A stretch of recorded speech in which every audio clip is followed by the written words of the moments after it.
बिस्मिल्लाहिर्रहमानिर्रहीम। जी नाज़रीन, इस वक्त हमारे साथ मौजूद हैं senior retired officer FDA Rana Liaquat Ali, जो रिटायरमेंट के बाद प्रॉपर्टी के से मुंसलिक हो गए। इनसे पूछेंगे कि सर, प्रॉपर्टी की इस वक्त क्या सूरत हाल है? क्या लोग धड़ाधड़ प्लाट खरीद रहे हैं, मकान बना रहे हैं, कमर्शियल दुकानें मार्केटें बना रहे हैं? जी सर। बिस्मिल्लाहिर्रहमानिर्रहीम। सबसे पहले मैं टीवी चैनल जीएस न्यूज़ का शुक्रगुजार हूँ और ख़ास तौर पर खासी तौर पर जनाब इशफाक अहमद मुगल साहब का शुक्रगुजार हूँ, जो कि अक्सर बेशतर औकात कार इस्लाही दीनी प्रोग्राम पेश करते रहते हैं। जनाब, प्रॉपर्टी के हवाले से मैं ये अर्ज करना चाहता हूँ कि आजकल बेरोजगारी का जो है वो काफ़ी जो है वो दौर है। काम जो है कारोबारी मामला जो हैं वो काफ़ी मखसूस हैं।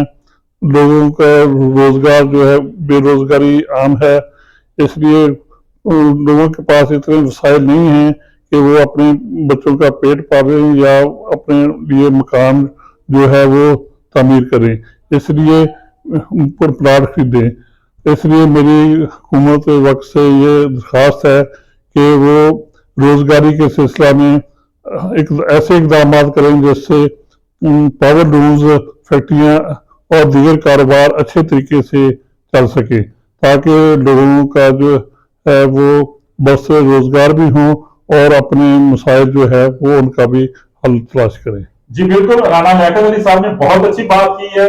इस वक्त मौजूदा सूरत हाल में फैसलाबाद में बेरोजगारी इंतहा दर्जे को पहुंच चुकी है। यही नहीं बल्कि पावर लूम सेक्टर्स, सनती शहर बिल्कुल तबाहहाली पहुंच चुका है। मजदूर बेरोजगार हैं। इस वक्त मिलें, इंडस्ट्रियां, फैक्ट्रियां बंद हैं। लोग बेरोजगारी के बाइस भूख अफलास में मुब्तला हैं। इंतहाई महंगी अशिया खुर्दोनोश हो चुकी है, जबकि महंगी इंडस्ट्री के जिम्मेदारान जो हैं वो महंगी बिजली, गैस को करार दे रहे हैं। हुकूमत वक्त को चाहिए कि फौरी तौर पर इंडस्ट्री को चलाने के लिए मौसर इकदाम करें, ताकि बेरोजगारी खत्म हो। और जब बेरोजगारी खत्म होगी, काम कारोबार होगा, तो लोग यकीनन प्लाट भी खरीदेंगे, घर भी बनाएंगे, दुकानें भी बनाएंगे, मार्केटें भी बनाएंगे और खुशहाल भी होंगे। देखते रहिए जीएस न्यूज। इस वीडियो को लाइक करें, हमारे चैनल को सब्सक्राइब कर बेल आइकन जरूर प्रेस करें।